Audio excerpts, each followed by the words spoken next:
Querido general de ejército Raúl Castro Ruz, líder de la Revolución Cubana, compañero Miguel Díaz-Canel Bermúdez, primer secretario del Partido Comunista de Cuba y presidente de la República, combatientes del 5 de septiembre, familiares de los mártires caídos, compañeras y compañeros de la presidencia, cienfuegueros y cienfuegueras.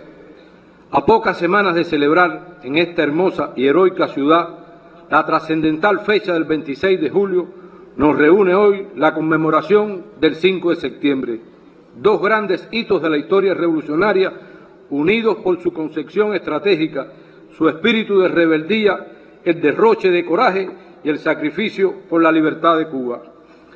Hace 65 años, un grupo de valerosos combatientes revolucionarios, junto a oficiales de la Marina, descontentos por los desmanes y atrocidades de la dictadura de Batista, tomaron Cayo Loco y asumieron el control de la base naval. La acción se insertaba dentro de un plan de levantamiento nacional de las principales ciudades, frustrado a última hora por un cambio repentino de fecha que los organizadores en Cienfuegos, Dionisio San Román y Julio Camacho Aguilera, presente hoy aquí junto a nosotros, no conocieron en tiempo y por tanto cumplieron con su parte del plan. De este hecho son admirables tanto las actitudes de los combatientes entregados a la causa revolucionaria como la del pueblo cienfueguero. Personas humildes y vapuleadas continuamente por el régimen de Batista acudieron en masa a las instalaciones de Cayo Loco en búsqueda de armas para luchar bajo las órdenes del 26 de julio. Fue la unidad de aquellos hombres, civiles, militares y combatientes revolucionarios la que permitió tomar el control de los principales enclaves del territorio. La ciudad fue durante 24 horas un hervidero revolucionario. Aunque aquel 5 de septiembre Cienfuegos quedó aislada en la sublevación, dejó para la historia una lección de alto valor simbólico, la determinación de un pueblo a enfrentar un sanguinario ejército. La resistencia de los valerosos hombres y mujeres que se levantaron en armas aquel día fue aplacada por una brutal arremetida de Batista, devenida en una carnicería humana, otra más. Ametrallaron y bombardearon áreas civiles, lo que dejó un triste saldo de decenas de muertos, heridos y mutilados en población indefensa. 34 compañeros perdieron la vida en la epopeya, muchos murieron en combate, algunos otros fueron capturados y torturados hasta el sufrimiento extremo, pero no traicionaron a sus compañeros ni a la causa revolucionaria por la que terminaron asesinados. ¿Qué diferencia con la ética de la revolución hacia sus enemigos y prisioneros de guerra desde los días de la Sierra Maestra? Por más que han intentado desacreditarla, jamás podrán señalarle un solo torturado, desaparecido o asesinado. El triunfo del 1 de enero de 1959 y la obra realizada constituye el mayor homenaje a los caídos el 5 de septiembre. En Cienfuegos, como en el resto del país, la Revolución Cubana significó un cambio radical en la educación, la atención médica, la ciencia, el deporte y la cultura, además de un salto importante en su industrialización, el turismo y la agricultura. A pesar de los avances sociales que nos enorgullecen y que tenemos el deber de cuidar con esmero, estamos conscientes que mucho nos queda por hacer, pero es en la economía donde tenemos el mayor reto. La batalla económica es decisiva para Cuba en las circunstancias actuales. Persiste el bloqueo por más de 60 años, pero recrudecido hasta extremos nunca antes vistos por las 243 medidas impuestas por la administración Trump, además de la inclusión en la fraudulenta y lacerante lista de estados patrocinadores del terrorismo. Nos encontramos ante un diseño de guerra económica concebido para generar carencias de todo tipo, que provoquen desesperación en el pueblo y genere un enfrentamiento con el gobierno. Lo que acabo de describir no es una interpretación nuestra de los hechos, sino una estrategia bien delineada en los documentos oficiales del gobierno de los Estados Unidos, desde el histórico memorando del subsecretario de Estado Lester Mallory. El cinismo y hasta la cobardía mayor es que al mismo tiempo que nos bloquean, despliegan una feroz campaña mediática de descrédito hacia el socialismo. Tildan de incapaz al gobierno y de que no ha sabido encaminar el desarrollo del país, tratando de imponer la idea de Estado fallido. En el 35 aniversario de la campaña de alfabetización, Fidel utilizó una magnífica metáfora para explicar este perverso objetivo del adversario, y cito: estamos hablando de un país bloqueado. Es como si pusieran a alguien a bolsear en una olimpiada y le amarraran los pies y las manos y dijeran: mira qué mal bolseador es. Eso es lo que hace la propaganda imperialista con nosotros, pero nosotros, incluso con los pies y las manos amarradas, hacemos cosas. Fin de la cita. Así, como dice nuestro eterno comandante en jefe, aún en las circunstancias más difíciles, no han podido ni nos podrán detener. ¿Qué Estado fallido podría enfrentar y superar la pandemia de la COVID-19 con esfuerzos propios, articulando todas sus instituciones médicas, científicas y de otros sectores vitales? ¿Es posible hablar de un Estado fallido en el país en que apenas en 18 meses después de iniciada la pandemia de la COVID-19 reportaba a nivel global la tasa de mayor intensidad de vacunación contra la enfermedad con vacunas propias? ¿Cómo se puede hablar de un Estado fallido en un país que en medio de lamentables accidentes como los del Hotel Saratoga y la base de supertanqueros en Matanza articula eficientemente todas sus instituciones, el aporte del pueblo y la ayuda internacional? ¿Cuál Estado fallido es ese que, atravesando una compleja situación económica, retoma el curso escolar en todos los niveles de enseñanza de manera universal y gratuita? ¿Qué tipo de Estado fallido es este, con una de las crisis energéticas más complejas, con dificultades para el acceso al mercado de los hidrocarburos, que no sube el precio de la electricidad ni de los combustibles? ¿Cuál Estado fallido es considerado como garante de uno de los procesos de paz más importantes de la región, como es el de Colombia? ¿Puede un Estado fallido organizar un intenso proceso legislativo para la aprobación de sus leyes más importantes, entre ellas el Código de la Familia, cuyo proyecto definitivo es fruto de una consulta popular en la que participaron millones de ciudadanos y próximamente será sometido a referendo popular? La respuesta a estas interrogantes y muchas otras es no. No existe Estado fallido, salvo en la mente calenturienta de nuestros adversarios. Lo que se ha quedado demostrado ser fallido y seguirá siendo son los reiterados intentos por destruir la Revolución cubana. Tenemos dificultades, desabastecimientos y carencias innegables, dolorosas algunas,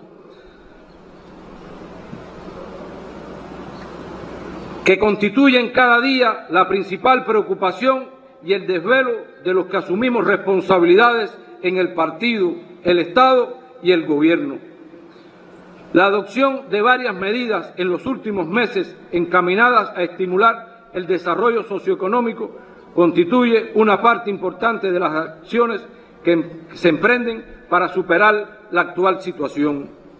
Ninguna de esas medidas puede verse aisladamente, ni pensar que darán resultado por sí sola. Se trata, como se ha explicado, de acciones relacionadas entre sí, algunas de manera muy estrecha, que requieren inevitablemente de un proceso escalonado y de tiempo para que sus resultados puedan apreciarse. El bloqueo existe y continuará existiendo. Nos corresponde denunciarlo, pero más que todo saltar por encima de él, crecernos ante las dificultades, innovar, producir, encontrar soluciones a los problemas, constituye la epopeya de estos tiempos a los que todos estamos convocados. El potencial para lograrlo lo tenemos, está entre nosotros mismos. Tenemos la responsabilidad histórica de demostrar en medio del bloqueo y las agresiones que el socialismo, además de ser el sistema social más humano y justo, puede producir y prestar servicios con calidad y eficiencia. Es difícil, pero nunca una quimera. De este modo, la complejidad económica que afrontamos ha impactado en el sistema electroenergético del país, con una situación en extremo difícil, pero no estamos detenidos ni cruzados de brazos.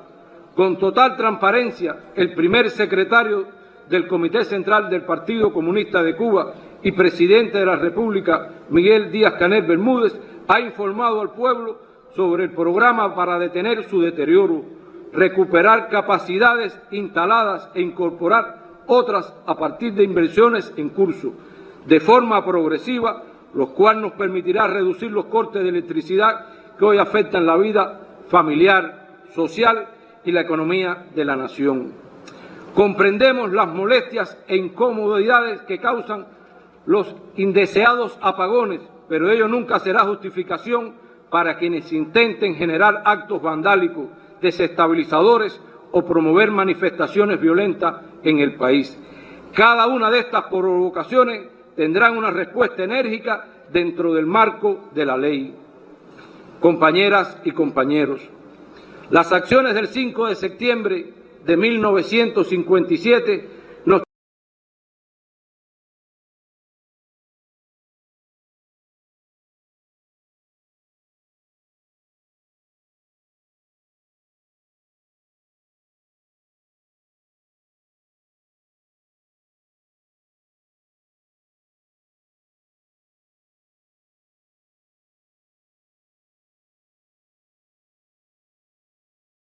enseñanzas indiscutibles es el valor de la unidad, en aquel momento expresada entre la sierra y el llano, sobre todo en función de un objetivo común, hacer a Cuba libre y soberana. No habría existido el 5 de septiembre si el movimiento 26 de julio hubiera discriminado a los oficiales del ejército por su procedencia o integración a esa institución. La unidad ha sido un principio sagrado que nos ha permitido llegar hasta aquí y afrontar las arremetidas yanquis desde sus inicios. El general de ejército, Raúl Castro Ruz, ha definido como la más importante arma estratégica y entre muchas otras valiosas ideas y reflexiones sobre el tema expresó, y cito, la unidad no excluye las discrepancias honestas, sino que presupone la discusión de ideas diferentes, pero con los mismos propósitos finales de justicia social y de soberanía nacional, lo que nos permite siempre llegar a las mejores decisiones. Fin de la cita. Mantener la unidad implica pasar por encima de egos personales, evitar que prevalezcan los celos, los sesgos o los atrincheramientos que nos dividen o excluyen. Somos una sociedad heterogénea y debemos aceptarnos y respetarnos en esa diversidad de saberes y pensamientos. Todo el que se sienta y demuestre ser un patriota o un verdadero revolucionario cuenta. La claridad en torno a este tema es fundamental en un contexto en que el enemigo arrecia su agresividad y la defensa de la revolución se dirime en dos terrenos principales. Por una parte, la preservación de la integridad territorial y la soberanía. Testimonios recientes evidencian que la amenaza de una invasión no desaparece de los planos enemigos. Ojalá nunca se atrevan a semejante desatino. Durante años están advertidos de que si intentan apoderarse de Cuba, solo recogerán el polvo de su suelo anegado en sangre si no perecen en la lucha. Y no se trata de una mera consigna. La frase de Maceo es un principio inviolable en nuestra doctrina defensiva. El otro escenario es el de la guerra de cuarta generación o no convencional, que está en marcha y cuya estrategia es implosionarnos, bombardeando todo el tiempo la mente de los ciudadanos. En esa dirección se incrementa cada día las noticias falsas, se manipulan los hechos de la manera más desfachatada posible y así crecen las difamaciones contra líderes y dirigentes cubanos a todos los niveles con el objetivo de minar la credibilidad y la confianza del pueblo. Las campañas de odio y persecución política que se desatan contra Cuba en las redes sociales solo se asemejan a lo peor del macartismo, que ahora ya no se limita a un territorio físico, sino que se extiende por el amplio universo de Internet.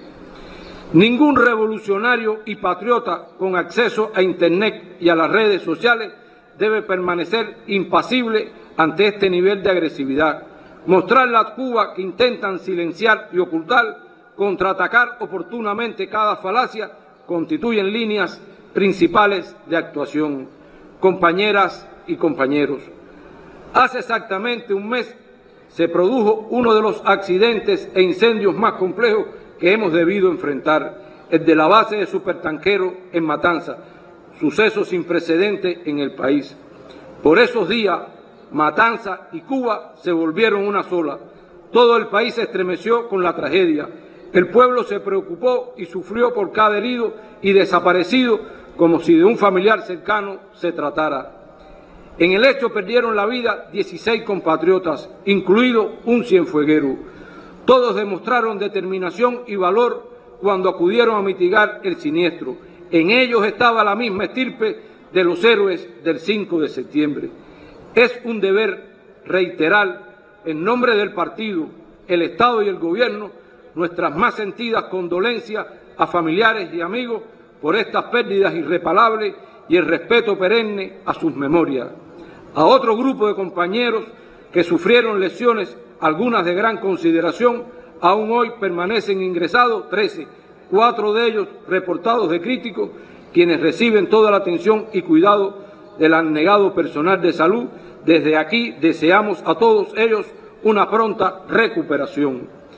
A los compatriotas que contribuyeron a mitigar en apenas 6 días este siniestro de grandes proporciones, el pueblo de Cuba los contempla con orgullo por su comportamiento heroico. Es justo reiterar el agradecimiento a todos los gobiernos, organizaciones y personalidades que expresaron su solidaridad y ayuda ante este hecho, en especial a las naciones hermanas de México y Venezuela, que no dudaron un segundo en sumarse a nosotros en el combate contra el fuego, aún a riesgo de sus vidas.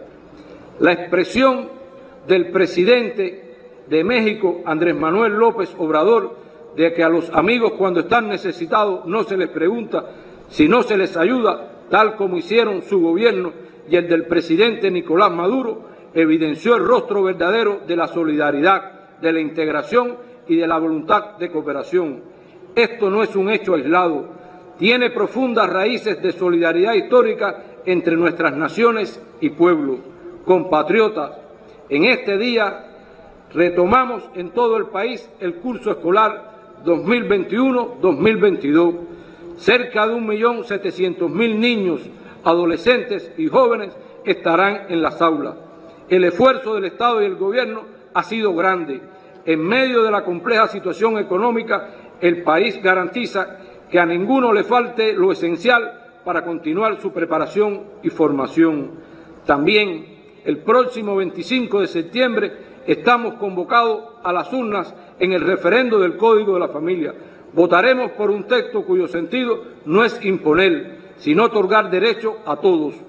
No es solo una ley del presente, sino de futuro, que nos beneficiará sin exclusión en algún momento de la vida, ya sea en el cuidado de la infancia, en la protección de la vejez, en el matrimonio o en el divorcio, en la filiación, en la herencia, entre otros.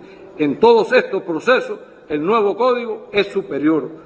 No dejemos que las circunstancias y los prejuicios nos priven la posibilidad de tener más derechos. Convocamos a votar sí por un código que hará más plena a nuestra sociedad. Como ya expresamos, nada detendrá el avance de la revolución. Cejar en ese empeño sería traicionar la sangre que derramaron miles de patriotas y revolucionarios cubanos, entre ellos los mártires del 5 de septiembre.